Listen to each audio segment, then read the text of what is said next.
Okay, good morning everyone. Sorry about signing on a little bit late here. I was a few minutes late getting into the room and then there was some internet things and yada yada yada, but we're here now. Um, Mike is here, good morning to you. Michaela is here, good morning. And Ty is here, good morning.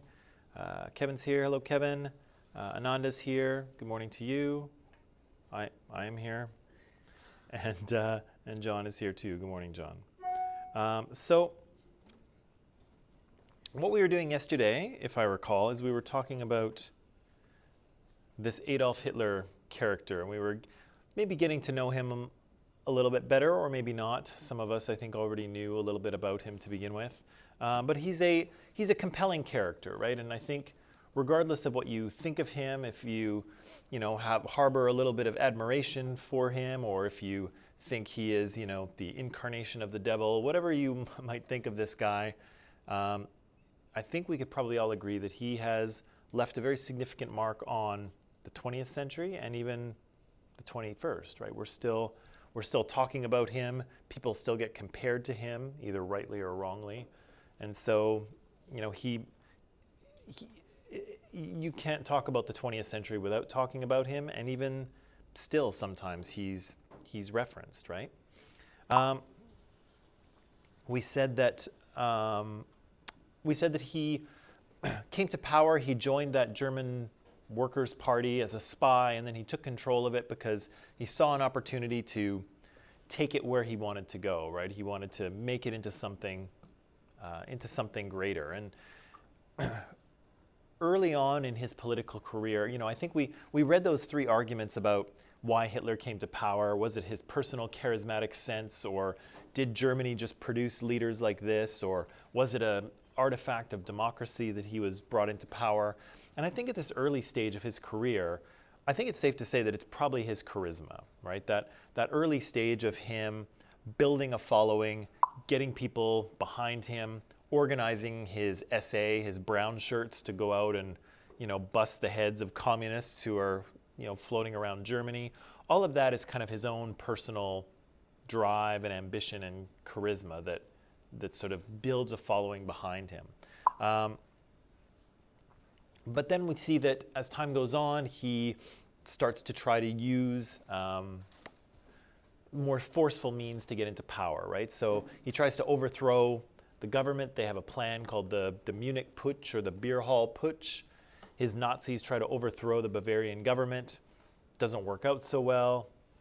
Hitler winds up going to prison, right? Supposedly for 5 years, but actually he's out in 11 months. What they don't mention is that his trial for overthrowing the government actually made him put him in the public eye a little more as well. And so he was charged with treason, I think. But the judge at the trial, Hitler knew that he was sympathetic to the Nazis. And so instead of going into the trial, sort of meek and, oh, I'm so sorry, I tried to overthrow the government, please, be merciful on me, he went in and, was an angry, vengeful, he put on this angry, vengeful performance about how, the Weimar Republic, or the Weimar government, was full of Jewish people and it was all a conspiracy, and, this is you can't handle the truth kind of thing. And so he puts on a big performance in the courtroom because he knows the judge is kind of sympathetic to the Nazi cause. And so he does get found guilty, but he looks really good in the papers. He looks really good in the newspapers as he goes into trial, not meek or, sad or, oh, I shouldn't have done that, but, fiery and vengeful. And yeah, so he's in and out in, I think I have 9 months here. I think the documentary said 11 months yesterday, so less than a year, let's say, depending on how you count it. And of course, in prison, he writes this memoir called Mein Kampf, My Struggle, right? And so I don't know what it's supposed to be, this kind of book, but it is a kind of rambling list of, things Hitler thinks and people he feels are responsible for the ills of German society. It's kind of a messy book. It's kind of all over the place, and I suspect that a lot of the things that we hear quoted in the documentary are actually from the book, right? His philosophy on leadership and his philosophies on propaganda and who he thinks is responsible for, the degradation of German society, and all this stuff comes from his book. And the last thing, well, maybe I'll leave that for a second. Yep, I'm going to go over that. So we were watching the documentary yesterday. I asked you all kinds of questions. Maybe what I'll ask you here. So close to where we left off yesterday, we said what was the Nazis' purpose in Parliament? What did he say about them? What did he say?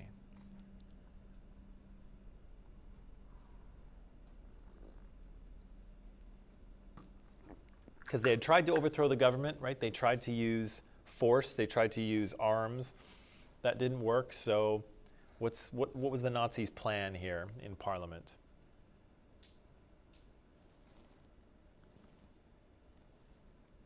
Was it the one of dressing one of them up as normal citizens and all? Say that one more time. Dressing one of them as a normal person and all? No, not quite. He did that, right? He did that during his political debates, right? He planted people in the audience to say something that would help his argument or make him look good. Right. So the Nazis decide that they're not going to get into power by military means. They're not going to be able to overthrow the government. So they're going to hold their nose and enter into power through democracy. They're actually going to go and get elected. And again, as the documentary mentions, they do, right? And through the late 1920s, the Nazi Party becomes increasingly popular in Parliament. And so, again, we'll talk about this a little bit more later, but it's very easy to think of Hitler as the bad guy here. But keep in mind, Hitler had a lot of support in Germany, at least early on. And so a lot of people raised him to power, and that's one of the other arguments that gets made, right? So yeah, they're going to get into power, but they're going to do it democratically, yes? Right now in Germany, do they yet consider Hitler a good person? What do you think about that? It's illegal. If you speak of Nazism in Germany right now, It is, yeah, so there is, in Germany today, the swastika is illegal. You may not display a swastika. It is illegal. You can certainly talk about Hitler, and we'll see this. I have a little video and a thing to show you about this, and maybe I will do it. I'm going to do it after we get to the end of World War II and look at the Holocaust. Then we'll talk about this. But I have a video and some questions we can talk about that says that very thing, is that how are Hitler and the Nazis and the sort of Nazi Germany period, how are those remembered, right? How are those thought of today? And how should they be thought of, right? Because they're a very powerful memory. There's a lot of lessons to be learned. There's things to be remembered. There's things to be regretted.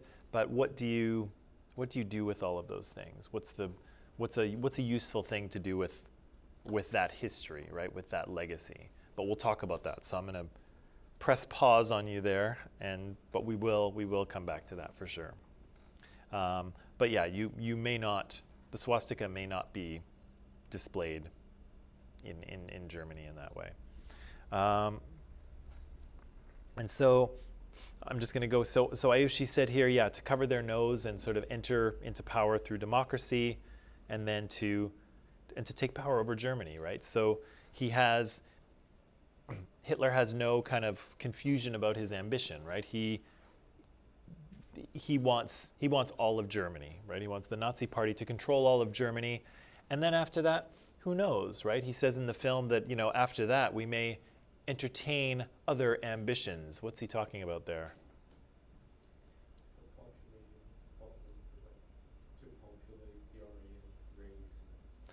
Germany, the other. Right, so he might be talking about his idea of kind of racial purity and sort of expanding,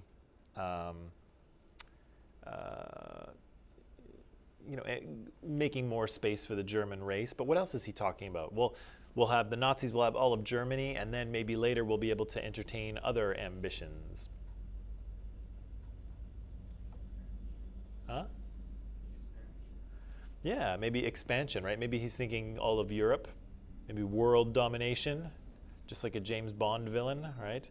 Who knows what he's thinking at this point? But he has big ambitions, right? He definitely wants to be in control of Germany, and of course he's going to get it. So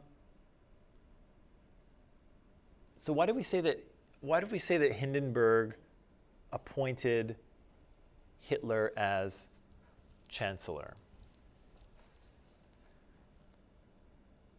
Why did he appoint Hitler as chancellor?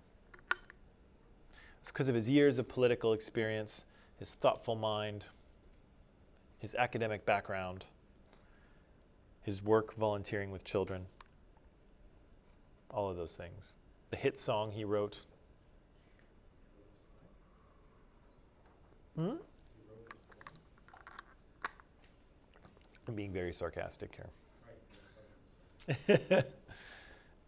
Yeah, why did he appoint Hitler chancellor?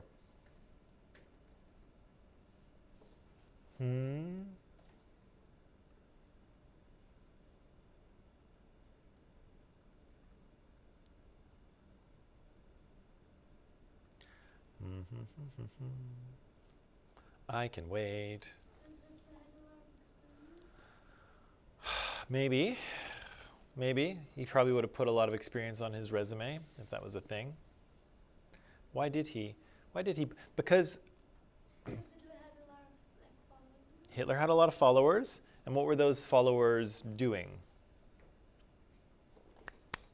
Right, yeah. So Hitler's followers were pretty violent. They were causing a lot of trouble for the government. And so Hindenburg thought, hey, if we bring in Hitler, if we bring him into the government and install him as chancellor, hopefully his followers will kind of cool it a little bit and stop beating up people. And of course the government will get some support as well, right? Because so many people, at that point, so many people were behind Hitler. You know, you put Hitler on your team, you get all those supporters as well, right? So, so Hindenburg and some of the other party leaders think that if we put Hitler into the role of chancellor here, his supporters will become our supporters, and we'll keep a leash on him, right? We'll keep him from doing anything bad, right? But again, that's a tricky situation, right? And we don't have to get into it now, but I almost feel that, I almost feel that that's what the Republicans did with Donald Trump. I think they thought they could win with him, and they figured, we'll just keep a tight leash on this guy, and he'll get us where we want to go. The degree to which that's happened, I guess, is up for debate, but I kind of feel like they made a bit of a deal with him as well, putting him in, using him as their candidate because of his popularity, with the idea that they could keep a leash on him. They could keep him from doing anything really bad. Right, so Hindenburg dies, of course, because the man is 87 years old, and it's 1928 or whatever it is. Actually, it's later than that. It's 1930 something. Hindenburg dies. What does Hitler do? How does he take control? Step one. Step one. Is it about the uniform? No, I think he designs the uniform before that. Yeah, as I say, he's a master at branding. He's really good at branding. Yeah, so Ayushi says, yeah, he merges the two positions. What two positions are we talking about here? Chancellor and president, right? So again, those are having those two major positions in your government are a check on each other's power, right? So that one person can't do too much. But of course, Hitler puts them into one and he calls it leader, right? Or Führer. So that's good. That's good, Aishi. So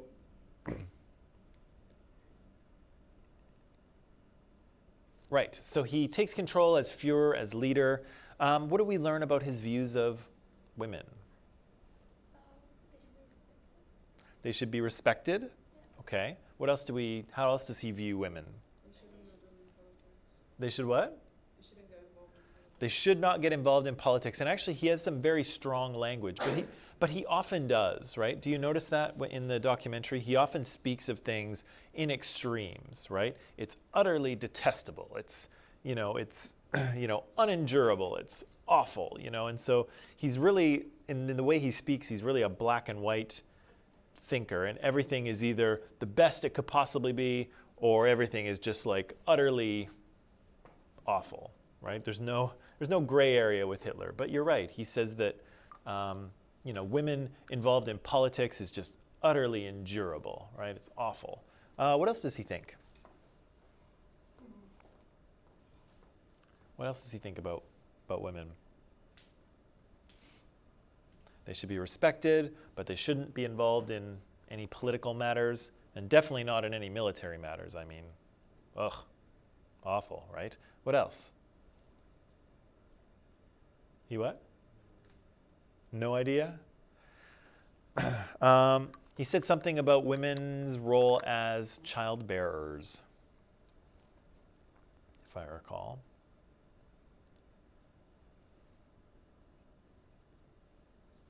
Ooh, nobody took notes, hey? Interesting.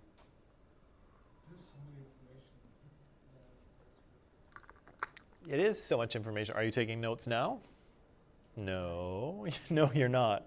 So it's a lot of information, but you had an opportunity to take notes yesterday, and you have an opportunity to take notes now, and you're not doing that. And so later when I quiz you, you're going to tell me it's a lot of information, but we've had some opportunities here, right? What else does he say about women? He says that women are, their kind of main role is a mother, right, as child bearers, and that's what they should do. And he makes a comment, I think, about women, if they don't give birth to children, that they become a little weird. I forget the wording he uses, but he says something about that women are sort of supposed to be mothers, and if they don't become mothers, they go a little strange. I forget what his wording is. Does he like the ladies? Yeah. He seems to. Do the ladies like him? Yes. They seem to, right? These are his own words, though. So we've got to, again, we have to take them with a little bit of caution, right? I think the word when he said the ladies like him, it kind of makes sense. The dude is say in the country. That's true, right? So once he gains kind of a position of power, and once he's sort of a public figure, yeah, it's very possible that there were kind of some Hitler fans running around. Some, I don't know if there's a cool name for them. But yeah, it's possible that he was popular with the ladies. It's also popular that he was exaggerating a little bit as well, right? Because guys don't like to say that, no, the women don't pay attention to me. They like to feel as if they're, if all the girls are checking them out. So who knows? He might be exaggerating a little bit here.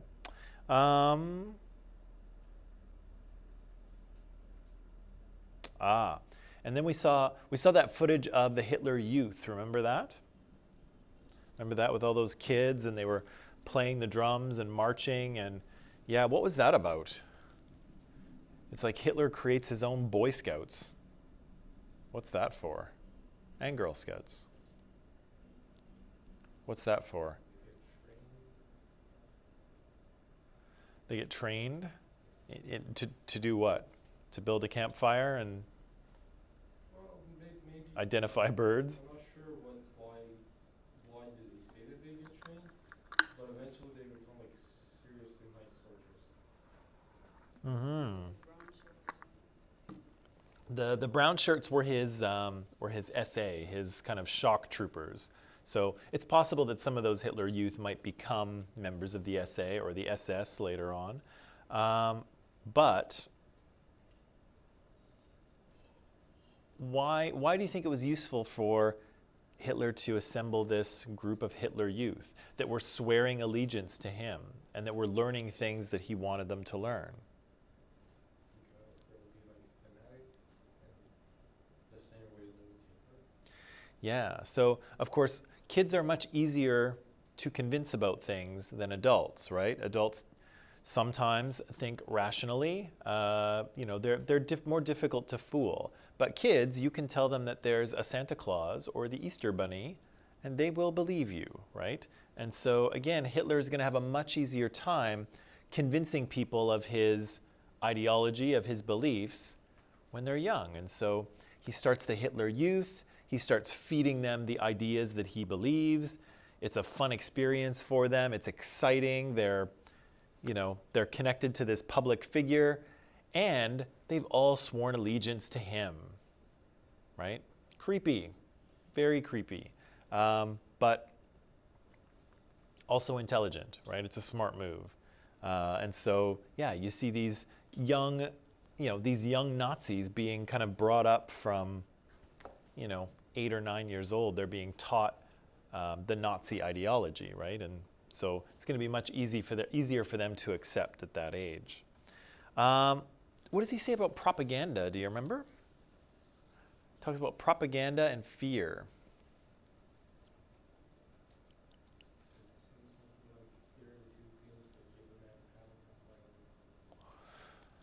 Two things that give a man. I think he might say something about being able to use fear, right, to motivate people. Fear is a powerful motivator. I don't know if he says that or not. He says something about propaganda, though. What is propaganda, by the way? The fake thing would be lies. Lies? It's fake? A fake news that goes in the Fake news, yeah. What else? What's that? Untrusted news. What else? 1 drop of truth, 50 drops of lies in the propaganda. A drop of truth and 50 drops of lies, right? Mixed to taste. What else? There's kind of one more element to propaganda. You are right, it is kind of a fake news, false things, but what else? But what else is it? It's made to push a political agenda. Yeah, that's the other important part. So yes, it is not trustworthy. Yes, it's fake news. But usually it's produced by the government, and it's in order to get the people to believe a certain thing. Okay, and so it might be propaganda about who's the real enemy in the country. It might be propaganda in terms of the government is doing a good job, right? Even though they might not be. There's a lot of wartime propaganda, which I haven't shown you. Posters that kind of encourage people to sign up and do their part for their country. And there's some propaganda mixed in there in terms of making the enemies, usually the Germans, making the Germans seem evil and awful, and making the sort of country that you're in seem kind of heroic and valiant and ready to fight. And so, governments use propaganda kind of all the time. Some of it is more extreme than others. But again, it's to get the people to believe something that is either not entirely true or to get people to see things from a particular perspective. And so, again, it's usually the government manipulating the people. There's usually a little bit of truth. There's a little bit of lie. And again, it gets the population to either think or feel or do what the government wants them to think or feel or do. And again, Hitler is a master of propaganda. He's very good at using this to kind of sway the population to think about the things he wants them to think about, right? And so he says something in the film that, that good propaganda should be, accessible to the most basic intellectual level, right? So propaganda is not nuanced. Propaganda is not, careful debate. Propaganda is kind of the lowest common denominator, the simplest message that will emotionally impact people, right? And again, I'll show you some of it later. And we'll pick apart some of his propaganda, but it's the message is very clear when you see it, right? And Hitler understands that. So what's Lebensraum? I think they mentioned it toward the end of the video yesterday. Lebensraum, the classic German word. It's a German pastry that's folded over and then sprinkled with nuts. No, it's not. What is it? It'd be good. It'd be great if it was, though, right? I'd like some German pastry about now. But what is it? Huh? Lebensraum.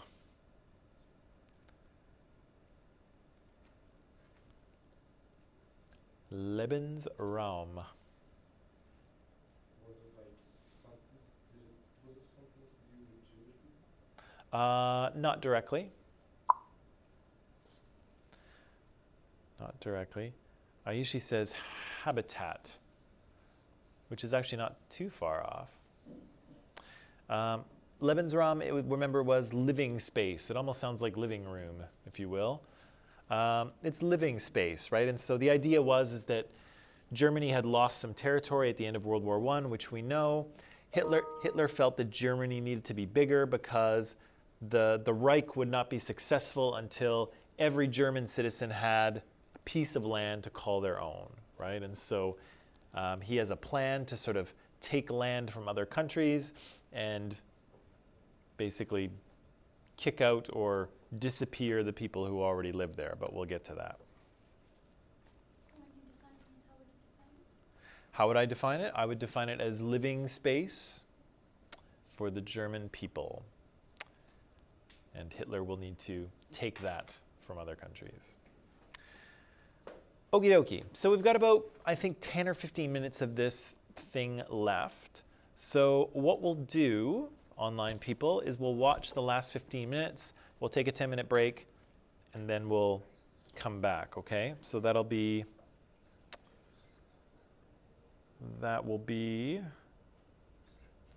I'm going to put 27 minutes on the clock here.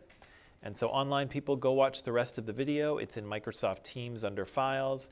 And then I'll see you back here in 26 minutes, okay?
Okay, and we're back. So as you can see, in 1933, once Hitler becomes Führer, things really start to happen, right? And there's a few important things that Hitler does that they've missed, but that's okay, we'll pick them up. But as you can see, he's, you know, he seems to have a very clear plan for what he wants to do with Germany and what he wants to do with Germany's people. And again, once he is given the keys, once he gets that power, he's really becomes unstoppable, right? And so he has the Hitler Youth behind him. He has control of the Nazi Party. He has control of Germany itself. He has the army swear allegiance to him, which is always bad news.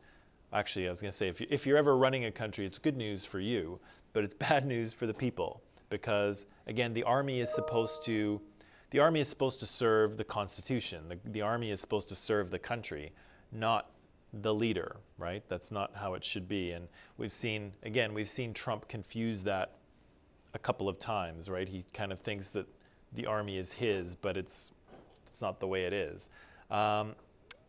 So again, Hitler becomes unstoppable very, very quickly. And again, not really surprising, right? He's been the same guy all the way through since he took over the German Workers' Party. When he wrote Mein Kampf, all of that stuff is in there. And so, unfortunately, for politicians like Neville Chamberlain, who, seems to have been confused about who Hitler was, there shouldn't have been any mystery. He told us who he was from the beginning, right? And, there's this saying in sort of counseling and psychology circles that, when someone tells you who they are, believe them the first time. And so, again, when Hitler tells you who he is in 1926 or whatever, when he writes Mein Kampf, we should believe him, right? Because that is who he is. And once he's given power, he goes on to do what he wants to do, right? And again, there's really no stopping him at this point. Raised eyebrow? Oh, I've got a timer on there still. I don't know why. There, that's gone. Okay. So I have a little, oh, that's that thing. I have a little section of the textbook for you to read. Actually, it's not, well, it's minor. It's somewhat little. There's pages in the middle that are taken up by other things. So some of it you will recognize already because the video has covered it. Some of it is new because the video missed things like the Enabling Act, which I think we should probably talk about. And so I've got a little bit for you to read. I've got a few questions for you to answer. So I will give you some time to do that now, and then we'll talk about a few of those, okay? And then I will put up a timer.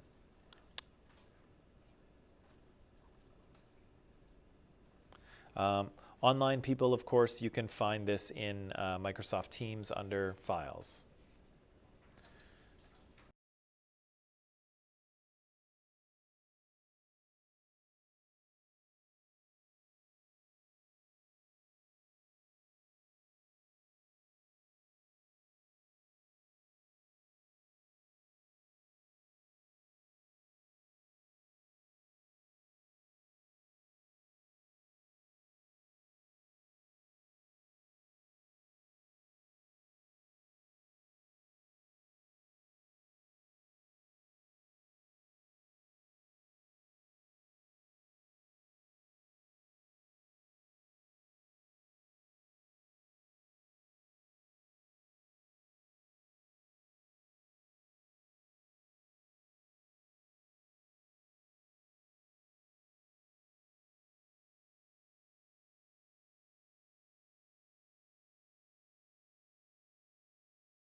Okay, people, we only have a couple minutes left here, so let's just very quickly talk about Hitler's new order. So what are some of the things that he's proposing here?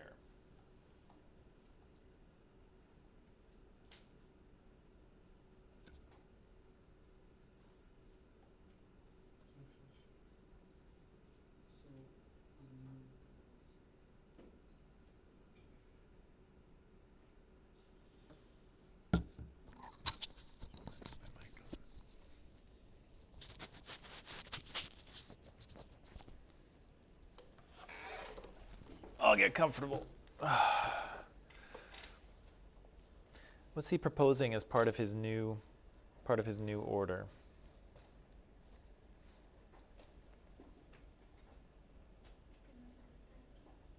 Right? So he wants an economic Turkey. What? Economic autarky, not a Turkey. What is autarky? Not a tasty bird. Economic self-sufficiency, yes. So he wants to ensure that Germany is able to feed itself and able to provide for the needs of its citizens. Okay, good. What else is part of his new order?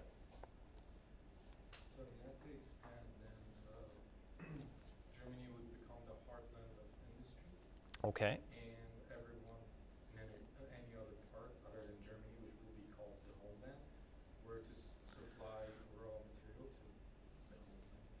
Right. So he has this kind of vision of Germany as the center of European economic activity, right? And if you think about it, he's almost got this kind of mini colonial sort of idea, right? Is that he's going to colonize these other nations of Europe. They're going to give. He's going to take their raw materials. They're going to be manufactured in Germany, and then he's going to sell them back to the places where the raw materials came from, right? Which is exactly what happens with colonialism, you know, in Africa and India and North America and all around the world in kind of the 1800s. And so Hitler's kind of dreaming up a little mini version of this sort of colonial mercantilism kind of system, but just within Europe, right? So Germany will become kind of the economic hub of Europe. All the manufacturing will take place there, and all of the other sort of areas that are not Germany will give up their natural resources to Germany. What else? The British and Sweden and those three countries on top of the Scandinavia. Right. And the Scandinavians were, I think, kind of like equalish to the German race. The others were just inferior. They were supposed to be denied all their rights. Right. So he has a very clear idea of not only how the state will run, right? So economic autarky and economic centralization, those are kind of state level things, but now he's talking about the nation, right? He's talking about the people themselves. And so he has this kind of hierarchy in terms of who is, you know, who are the best humans and who are the least good humans, right? Yeah, and so Michaela says here, yeah, that this kind of new Germany that's going to be built, this Third Reich, which is kind of Hitler's dream, is going to remove basically all non-German peoples from Germany, right? There's a few that will be allowed to stay and sort of occupy service positions as long as they are economically useful, and then if they're not, I wonder what happens. Yeah, and so, but basically he's going to push everyone who's not ethnically German out of Germany, right? And so, yeah, so he has kind of a social engineering project here as well. Right, so how is this going to affect the peoples of Europe, specifically people of different countries or people of different kind of races or ethnicities? How's this going to affect them? So the living space thing comes in, and they will be replaced. Yep.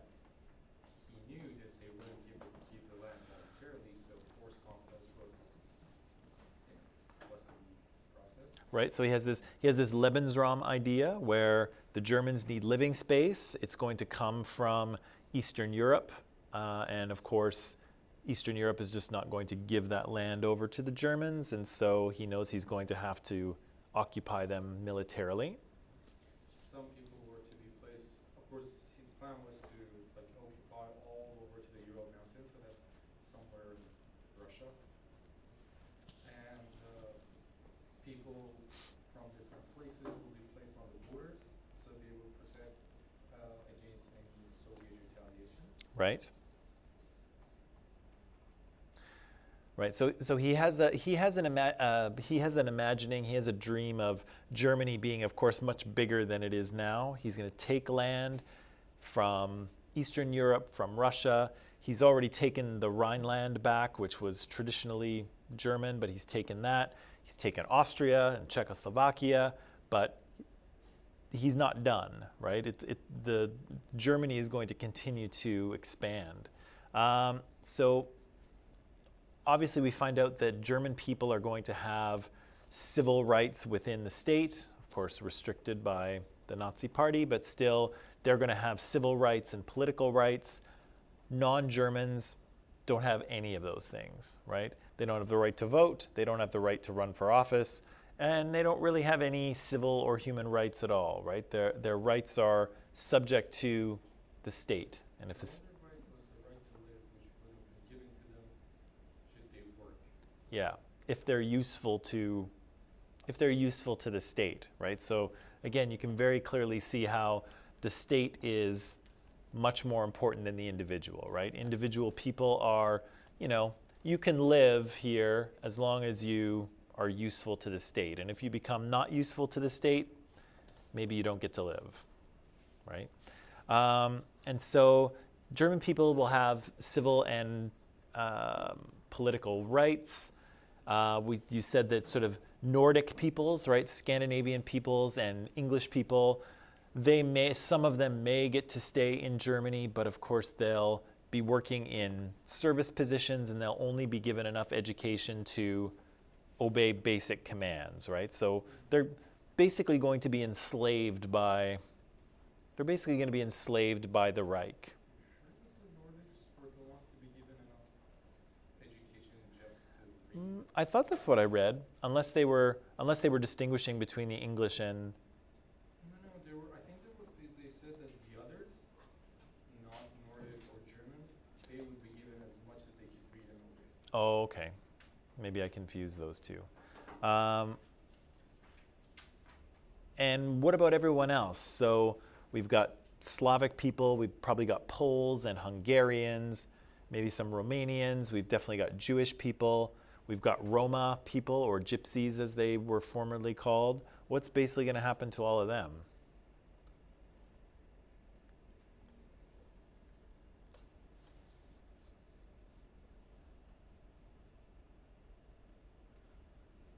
I'll tell you what. We're out of time, so we'll come back to this tomorrow. We'll talk about this, and I think I have some propaganda to show you, and maybe a couple other things, okay? So I'll end it here. I'll let you go. Don't forget, get your papers to me by the end of the day today, and then I will mark them as quickly as I can. But until then, thank you, and I'll see you all tomorrow.